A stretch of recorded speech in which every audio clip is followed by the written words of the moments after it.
All right, troops.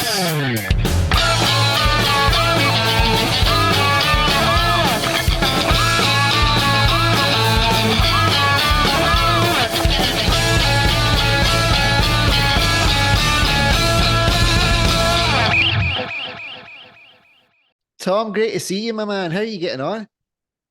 I'm getting on, keeping myself busy. Got the new season of the podcast going on. Tom Myers versus the rest of the world, covering all of the major events, which inside the US and worldwide, it's a lot. So Yeah. I know I don't know how familiar you are with American politics, but we weren't actually able to do anything for about 3 weeks because Wow. we didn't like, half of our legislative branch didn't have our version of the Speaker of the House. Yeah.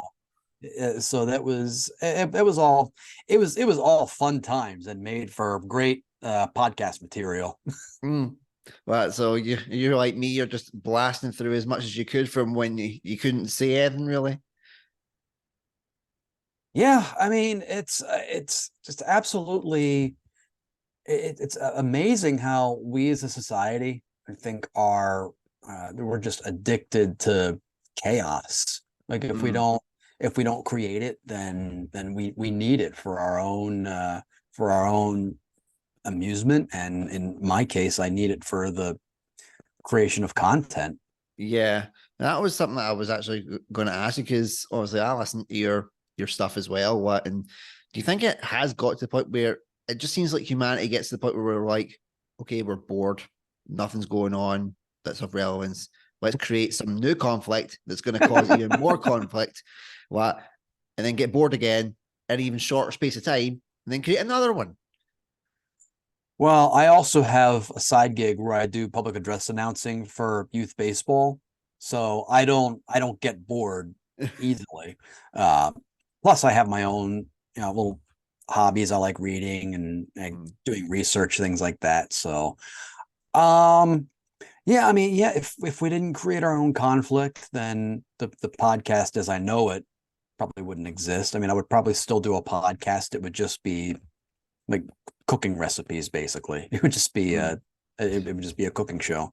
Yeah. So it'd be something like Matt Thomas one where it's like to escape from the chaos, you'd find like, oh, you're like, oh, cooking. Yeah, and here's the thing though. I'm really bad at cooking. Like I don't have the patience for it. It's like, okay, here's how you read the microwave instructions on the box. We're gonna do this. And like I leave it in for 15 seconds extra just to make sure it's really well done. I would love to see you do something like that. I would love to see that. Just like where you go, right? These are the microwave instructions. Now that's shit. This is the way I would do it. 50%. No, let's crank it up to full power. I start turning into I start turning into Home Improvement or something.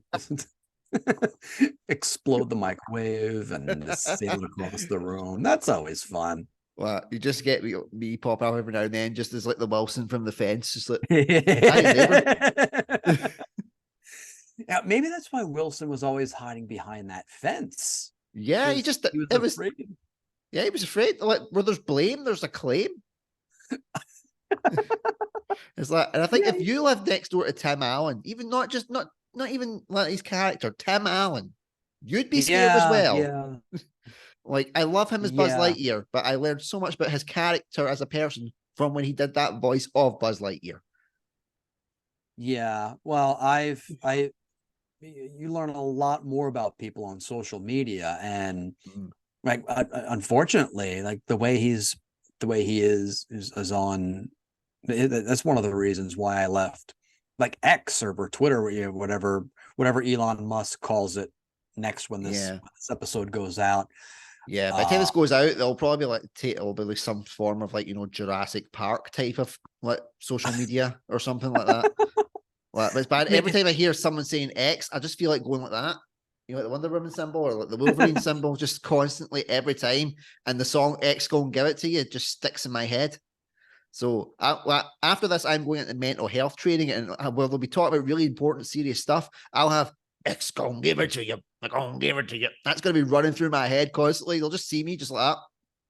Well, listen, everybody needs their pump up music. Like you have your walk up songs if you're an athlete. That's going to be Yeah. your that's going to be your mental health music. Yep, that's gonna be it. So, what would you say would be your mental health music then, if you had to pick? Oh, I would definitely Pat Benatar. I mean, like Oh, Love is a Battlefield because it's my wife will absolutely love you. She loves that song. She loves Pat Benatar. Like she everything got, I do. yeah, Everything I do is a battlefield anyway. So yeah. She that's got me just to play that, like, because I've been doing some volunteering at a local radio station, and she got me to play that, like, on the show, and I got disciplined for that. what? Apparently, it was too rock for mainstream times. And I'm like, rock and roll ain't mainstream, baby. Like, you can't put this guy in a cage. So the next week, I rebelled heavily, doubled down, and played as much rock and roll as I could for the whole 2 hours. They were pissed. But I was like, what you gotta do? I went, what you gotta do? Fire me? It's a volunteer job. I was like, yeah, go ahead and dock my pay, asshole. Yeah. Dock that money that I'm paying you to have the pleasure of coming on and doing my show Right. on your platform, whereas I could just do it at home in my boxer shorts for free. Yeah, it's not like you can even like call your yeah, we're gonna call your service provider and we're gonna up the bill just for the time that you're doing the show. Yeah, there we go. Will Shea. Oh, I probably better you can edit that part out. I don't want to give them any ideas. I don't want Yeah. to give the corporations any ideas. Nope, Yep. let's not do that. In fairness, like, if anybody from the station actually listens to my podcast, first of all, wow. Yeah. You And still sit, hired me? yeah, yeah, and sit, like, they knew about my content. I went to the interview and said that I ran a media company, and they were like, what's it called? I went, well, ironically, it's called Ginger Media. And they went, I've heard of that. And Oh wow. I went, okay, what have you heard of? He went, I heard there's a crazy ginger guy that does Thomas stuff. I went, yes, that's me. So I just went, look at this, showed them the picture of the train with my face on it and beard and glasses. And they were like, oh, can you start on Wednesday? And I was like, okay. As like they just they rag on it's a ginger guy who rags on talking trains. Great, you're hired. Like, Mm. well, At first, I think they thought it was that I ragged on it. And I was like, no, I support it 100%. I'm a massive tanker. Like, so many jokes you can make around, like, sexual gratification and talking trains. It's fantastic. Now, the time they don't understand what it is. oh, during my days, a tanker would have been someone who just got themselves completely boozed up. That's where I think that's where the term getting tanked came from. I think I don't know. I went to an Well, American public school. We don't know that much stuff. and first, we take any excuse that we can find for some sort of, like, innuendo, and we just run with it. It's like I always end the show now with the phrase "keep on chugging," because chugging in Scotland is another term for manual gratification. We'll just say that. Oh wow. So I said that the first time, and in the cutscenes, everybody around me buckled because they knew exactly what I was meaning. Like, Yeah. the American audiences and, like, and audiences for crossover, they loved that tagline, and now I have to say it legitimately at the end of every single show, because that's now my catchphrase, and everybody in Scotland goes, Oh yeah. Well, there's a British comedian I work with. He's based out of Texas now. A guy named David Parsons. hmm? He does this bit about how he talks about how when you say different expressions mean different things to Americans and to British people. Like if a guy says, "I've been riding my bike all day and my fanny really hurts," in American slang, a fanny is your rear end. Yeah, yeah. And it says, I said, I was really disturbed when a friend of mine said that his teenage daughter was full of spunk, because spunk means gusto, personality. Yep. But there's a show that I watched recently. It's called Ghosts, and it was in their final season. and what it goes says is like, it's like, where's your spunk? It's like, what? It's like, you're missing your spunk. There's not. You used to have a lot of spunk in you, and she just found out she was pregnant. My excuse for that is this: I turned 40 in January, so it's like, nah, I don't. It's if I don't have any spunk left anymore, it's It's like, well, first of all, one of the signs of aging. many happy returns for turning Thank the you. 40. So my wife turned the 40 in November, in the previous November. So she would have turned 40, then you would have turned 40 in the January. So there you go. There's lots of things that you get on well with my wife already, and you've never met her, and I could just go, right, you're gonna love this guy. He's also less ginger than me, so you're okay on that one too. Oh, I don't know about that. The ring light and the lighting does it does horrific. It does horrific things to my complexion. One versus like it's actually, I actually found out this terrifies me because technically my hair color is strawberry blonde, like according to my mother. So imagine my horror when Donald Trump was getting his mugshot taken. He was getting his intake stuff down when he was in Atlanta. He described his hair as strawberry blonde. Like, no, I don't need to. No. Well, just come back to us, my friend. Come back to being ginger. I'll set up a support group for us. You'll be safe. You'll be included. We'll even change the password in your honor. What's the password? Strawberry blondes are in denial. You're in. Strawberry blondes are in denial at 1 because you got to have the little identifier now. Yeah, you've got to have that little amendment in there as well. We'll make it a thing. It'll be like a ginger version of the Masons. The secret handshake is just fuck. Yeah, secret handshake is just like, just like let's give our secrets out like over a podcast episode. That's exactly what you do, because then they go, they would never do that, and then when in 10 years time or something, like there's all these ginger Masons, all ironically not wearing orange, because screw you, society. Orange, I think, is the big orange, I guess, is a sign of conflict over there or something. There is like what's called the Orange Order, and it's for like, kind of like a diehard like religious kind of say like Protestants for over our side. So it's like, and me who is also like a Glasgow Celtic fan, which is very known for the Catholic side, and there's a lot of great conflict there. If I turned up in a bright orange outfit with an orange hat and say, oh no, honestly, I'm just in a ginger Masons club, I'd get crucified. Well, I mean, I'm from Baltimore, Maryland, and our team, our baseball team, is the Baltimore Orioles, and their colors are orange and black, so it's like orange for we're orange from about when baseball season starts, like late March, early April, and then when the realization of what our season's going to be like kicks in, I say around the spring or the summer, then we put on our purple because Ravens. This is the Baltimore Ravens, named after Edgar Allan Poe. Because he died in Baltimore. They're our American football team. Yes, I'm a big fan of American football, actually. But I was cursed because my team that I gravitated to was the Redskins. No, not for those reasons. I like the colors, right? And it was so coincidental that at that time, when I was born in 1987, it was the last time that they won something important, right? And I was like, okay, like fair. I was like, fair dues. This thing makes sense for me. I didn't understand any of the connotations behind it beforehand, but now. The only kind of memorabilia that I've got from that is like one singular Washington Redskins cap. And I'm like, okay, one part of me wanted to get rid of it because of everything that I knew about as an adult. Yeah. But the other part is thinking vintage eBay.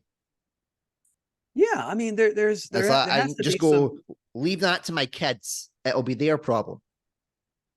That's the same way I feel about my parents' Bill Cosby vinyls, to be perfectly honest. It's like Yeah. I have them, and I want, but like, okay, you want me? Okay, you're inviting me back into the Ginger Society. Mm. I'm gonna reciprocate the offer and invite you to become a Ravens fan. See, here's Oh. why. There's a that you have the literature aspect of it because The Raven is a poem by Edgar Allan Poe, Mm. who basically just came to Baltimore to die, basically, because Mm. it's artists like the art community in Baltimore does that to people. Mm. And like also Baltimore is less than an hour from DC. And Ah.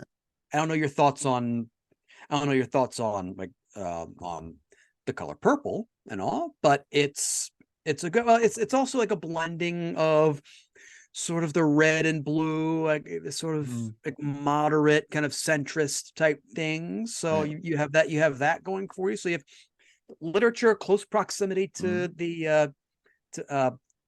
the Baltimore area. Ravens just played a Mm. game in just played a game over there. So Yes, yes, they were playing in London. I did watch it, yes. yeah, and so we're more than happy to have you. Well, I think I will need to personally I'll need to consult definitely on that as my dad, because if my dad doesn't like them, then I have to take them on. Well, just Ah, my dad's he was New England Patriots, Tom Brady. Well, I yeah. absolutely love Tom Brady. Nobody likes Tom Brady here Yeah. Well, anymore. there's another Nobody. reason why I don't like Tom Brady. It's because has a minority shareholder in a football team over here called Birmingham City. I'm an Aston Villa fan, and Birmingham City are one of our arch rivals. So, Ah. so the second I found that out, I was like, Dad, and he went, "I love Birmingham now." And I'm like, "You're a Man U fan. Shut up." I Right. know. Well, So, that's like because I know they're another big a popular team anyway is mm, the Pittsburgh Steelers. And yes, everybody like except out in the westernmost regions of the state of Maryland just absolutely hates the Steelers because they're big rivals within a particular uh within a particular division. In fact, my Uncle Chester, may he rest in peace, his nickname for them was the Schittsburg Squealers. So because he was a huge Ravens fan. So that's our big like, oh, the Steelers are coming to town. We're gonna yeah, but no, yeah, we don't like it's like only someone like Tom Brady could take like a bunch of accomplishments for which like a normal person would be admired for that. But like there's the whole like, deflate gate saying to yes, retire and then not retire and mm-hmm. then going with a different team and trying to always making this big comeback after you made this Yeah, this big farewell and then yeah, somehow having a shit ton of money and breaking up with your supermodel wife. That just mm, makes the rest of us who have no shot of getting anywhere near that level just be like, you asshole. mm. Well, and in fairness, he was Greatest also of them all, in. greatest goat my ass. Mm. Yeah. And in fairness, he was also in Family Guy and Ted too. Even he was even in the lesser of the Ted films. Oh, and he was in Family Guy too. Oh, Yes, yes, he was indeed. Well, that was there's in Family that. Guy, as I call it, like South Park for people who don't like to think. Like that's Yeah, my which is ironic because that's what they used to call South Park, and then all of a sudden the dime started to shift, yeah. I mean, which I South think was Park. great. Yeah, they started to really like they started to really take on issues, and they made people think without knowing that you're thinking. That's what I love about programs like Hmm. that and uh, uh The Simpsons because Yes. they could take on very complex issues and just go ahead and boil them down to one Mm. thing. Right, Like we are going to need to get you on to one of the other channels that we've got, Animation Station, where we talk about like animation for adult fans. But we will need to get you on that once we get a schedule sorted for it. Well, this would be right up your street, I think. animation for adults. So Yes, no, well, we'll talk about would we Simpsons, be South talking? Park, Family Guy, Oh, okay. animation that can be enjoyed by like older fans, but not like we're not talking like anime. Shouldn't. Oh, we're no not, hentai. not yet, not yet. I'm sure someone will find a way to get that out, and then we will be like, Oh, I know if a bunch of my fellow Baltimore comedians are watching this, they already have like 20 videos they want to send you. Talk about this and that, and then your bosses will say, "Oh, okay, we'll really yeah, we're really gonna dock the pay. We're not paying you." that's when I go and say, right, this is Kev's show. This is his show. He wanted this one. You deal with it. That's like a Kentucky Fried Podcast. Is that what it's gonna? Is that what you're gonna call it? Oh man, if someone doesn't like that from you, you've got to keep that one. That's fantastic. All right, I'm trademarking it right now as we speak. Trademark it, yes. Yeah. I always seem to be like this way with people. Like if I get like hosts or comedians on, I seem to be the muse to get some sort of idea or some sort of joke or some sort of like thing out of them. Like one of the last comedians I spoke to, we'd had an idea of making essentially Toy Story, but it was kitchen appliances. So it was like the microwaves, like the kitchen utensils, and all that kind of stuff. Like the ovens, just I think could just be like a bored, like desperate housewife because she doesn't get any other action. Yeah. Like she can't go anywhere, she can't do anything. And just the fridge is constantly staring at her. Like if this cable wasn't attached. So basically, like some weird Toy Story sausage party kind of mix. Like it sounded like we were stoned, but we were both stone cold sober. And then this asshole comedian wants to use me for his YouTube channel about microwaving shit. And he calls that a cooking show. See, we're all relating back to some sort of kitchen and utensils and cooking. Well, clearly there is something here, my friend. Like we'll need to work on this. I know. I think I tell you what, it's the Scottish accent. That's what's drawing me into it. I think that seems to be a lot of things. Instead of Tom Myers versus the rest of the world, it's going to be Tom Myers versus kitchen appliances. I'm going to take on various appliances, and I'll be like Tim Allen without the racism. Yeah. Oh man, it would just be so ironic though if you started your first one making like Christmas cookies, just as a tribute to his Santa Claus shtick. Just what you just go in, just as Tom Myers putting the cookies in, cuts to you coming out, and you've got this Tim Allen suit on. Like I'm in big trouble. Or at the first episode of Home Improvement, where he takes the shirt off, that more cookies. You just see like instead of Wilson popping up in the background, it's got to be the Cookie Monster. he's just skulking outside, just waiting for them. Now, Cookie Monster would eat the fence. I think he would. Well, I think he would eat the fence. Yeah. He would eat the fence to get to the cookies. Wow, and that could be his season-long arc. You just see him in every episode, just a little bit more of the fence is down, and a little bit more of the fence, just more nom arcs in it. Just you can't have cookies after you eat a fence, though, because a fence, I think, that's like an appetizer. That subverts the expectations when we get to the season finale. He's finally down the fence. He breaks in. He wants the cookies, but he's so tired from eating the fence, he needs a nap. And that just takes you straight into the second season. There's your hook. It starts off with apparently Cookie Monster ate so much of the fence that he got diabetes, and then that's how the second season starts. And then, oh fuck, we're already getting done. This is dark even for me. Oh no, I've not even went to the dark part yet. Like I'm just picturing the cold open of season 2. The Cookie Monster is stuck on the crapper, like shitting out splinters. But we can so have this as just like some sort of like him reading like the New York Post, something really intelligent, while all these splinters are firing out his backside. And that'll be the subject of the podcast, Kentucky Fried Podcast. I can see it. It's all coming together. That's what it's gonna bring about. This is why I love speaking to guys like you, Tom, like the fellow creative minds who know this guy that I'm talking to is completely nuts. But if I run with it, we're gonna find some gold somewhere. Right, that goal was the Cookie Monsters taking a shit, but it worked. Yeah, it does seem strange because I've gotten like some comments like over the years that my voice has either like an Irish or a Scottish a Scottish tone to it. Like Mm, perfectly, I think personally, I think of like, Irish or Scottish, like if I talk with the accent, mm, but apparently I have some inflection that I use. I'm like, I mm, don't know, it just comes from not wanting to speak in mm, monotone.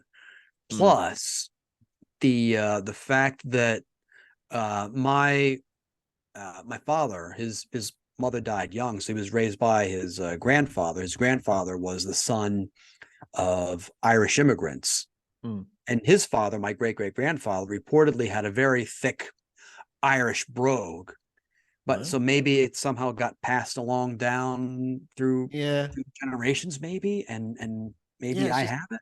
you maybe do. Like you've definitely got like the kind of Irish or Scottish quick wit because I see the responses that you give to your Instagram followers, people that comment your posts. I love seeing them. Like they are the highlights of like, if I'm having a bad week or if I'm in a really kind of like struggling like mentally, I will go onto your Instagram and see who you have roasted the crap out of. What with one comment, and I'm like, yes, he gives us hope. Well, listen, if I'm your hope, then like then things are really fucked.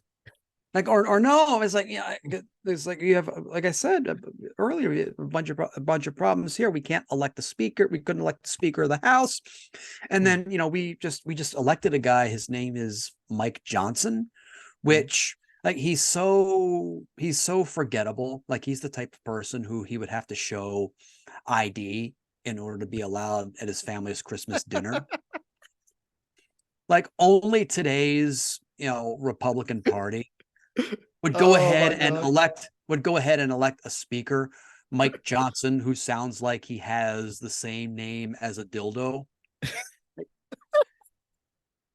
Specifically the same kind of dildo that Matt Gaetz would use after his ecstasy wears off. Like, that's, Oh my god. But please tell me you're using that in your next set.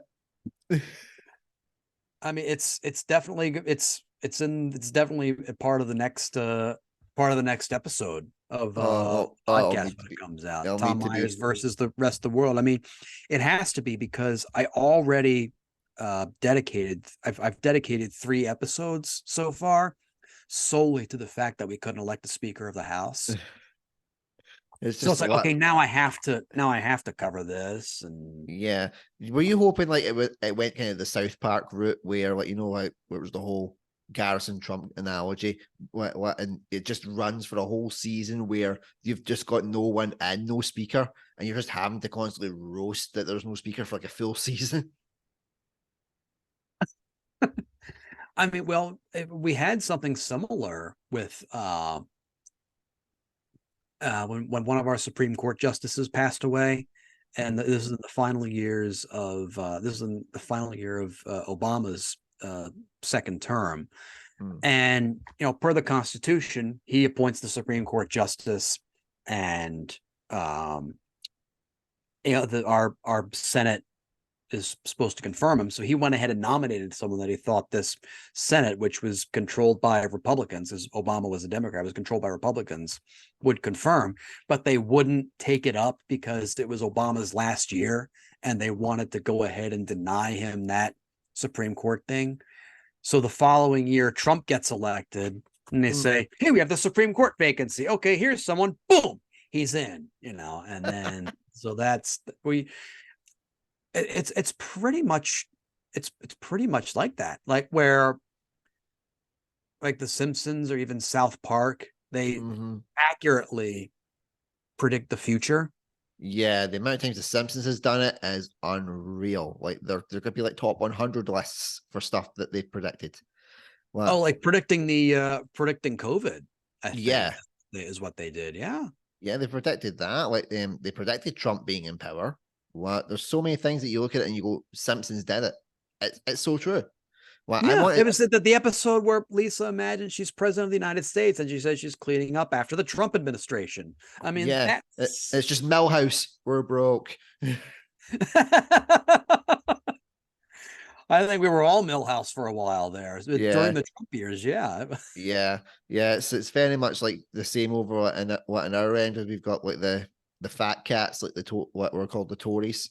Well, Yeah. and basically everybody is screwed. We have nothing like at all to the point where they're like, we're sending you out a cost of living payment of £300. And I'm like, what's that gonna do? Three What is that? hundred pounds a what? It's a one maybe a one-off payment of £300, and it's like, what is that going to do for anything? The way everything is hiked up, you'll be lucky if that covers like a week of something. Yeah. That's supposedly meant to be like your one-off payment for the year.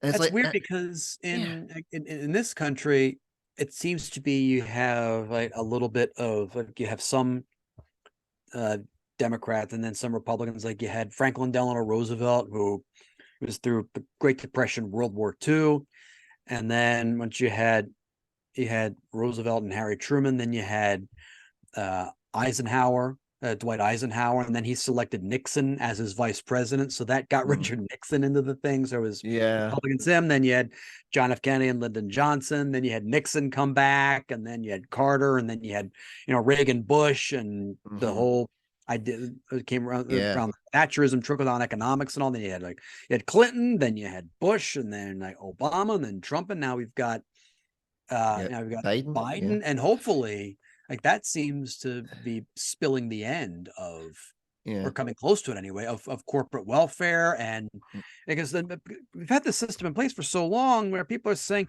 everything's not getting through to working people. The fat cats are keeping it on. I mean, you hear conservatives saying this, and you've got, wait a minute, you mean what Margaret Thatcher and Ronald Reagan were saying is total bullshit?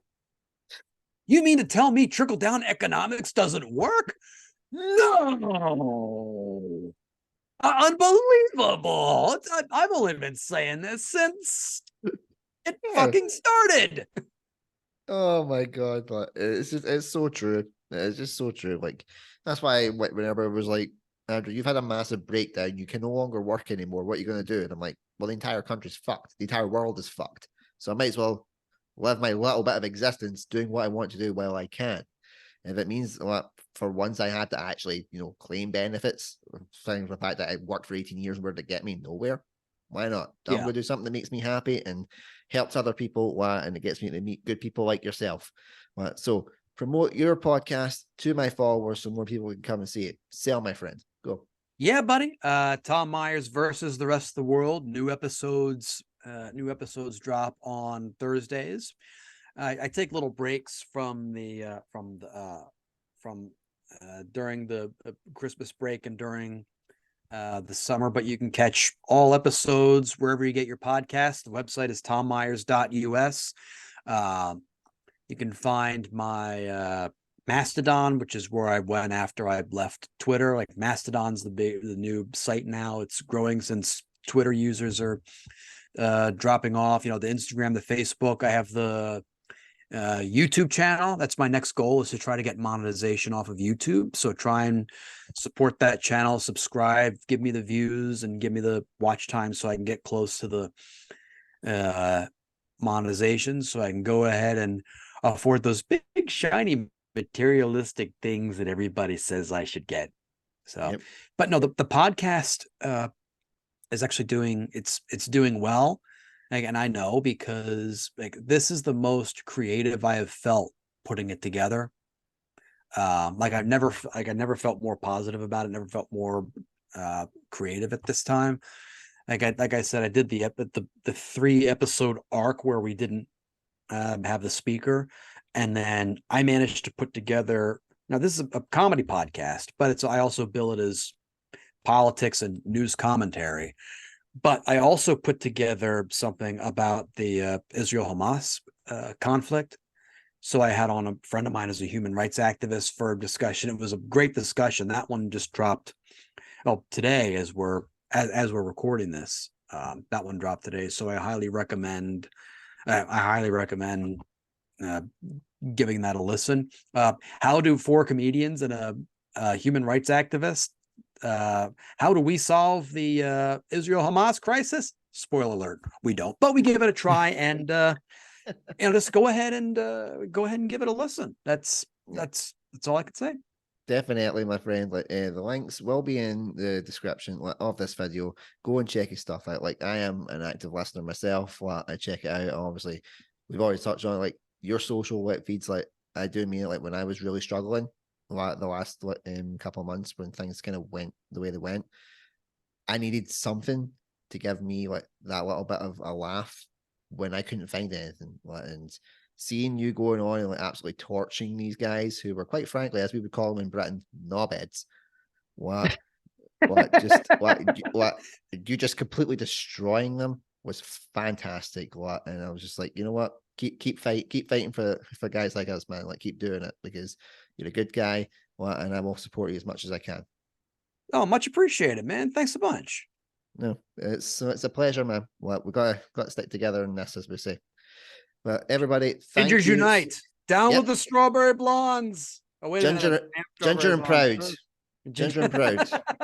Wait a minute. A couple pale white guys doing this, saying we're proud. Ooh, that's that. Let's. Well, thank God I've not got like my house coat on with the hood on it. But the irony is, like, it's black. Take that, society. And my tiki torches are in the garage, so we're safe. Yep. I'll just see, like, like I'm trying to keep myself heated with just a giant flaming cross. It's not racism anymore. It's a necessity. It's not like it's a cost of living crisis. We can't afford heat. Well, we just got 2 blocks of wood and just set it on fire. We didn't know what made that shape. This will that bit will annoy so many people when this comes out, which is why I enjoy it so much. Yeah. Well, if they've listened to all the episodes up to this point, they should know what my humor is like, and they know that I'm a redhead. We're the only acceptable racism left in the world. Amazing, we've still survived with the climate crisis. Well, that's why I just hide indoors now. That's why all my hobbies are indoors. I hide indoors for other reasons, and it has to do with those flaming farm implements. They just turn up. We don't like your cat around here. What? Comedians. Thinkers. Oh, that sums up every crack addict in my flat. Oh man, that's over here as well. Well, we've definitely got the market covered, my friend. Tom, oh yeah, a pleasure as always. Thank you so much. I will be listening to your podcast as I always do. Keep roasting those complete idiots because, quite frankly, they deserve it. They're not going. they're not going anywhere. It's as we say over here. It's batting practice for me. Which is so ironic with you doing the work in baseball. Very good. Very good. You're becoming. Watch out! You're becoming Americanized. Ooh, that could be very interesting. I'll go back over there. People think I'm 14 again. It's great. Well, as I always say, let's finish on a laugh, my friends. I've been Andrew Durning. This has been the brilliant Tom Myers. Check out his podcast. Like I said, the links will be in the description. Take care. Stay safe. Bye-bye.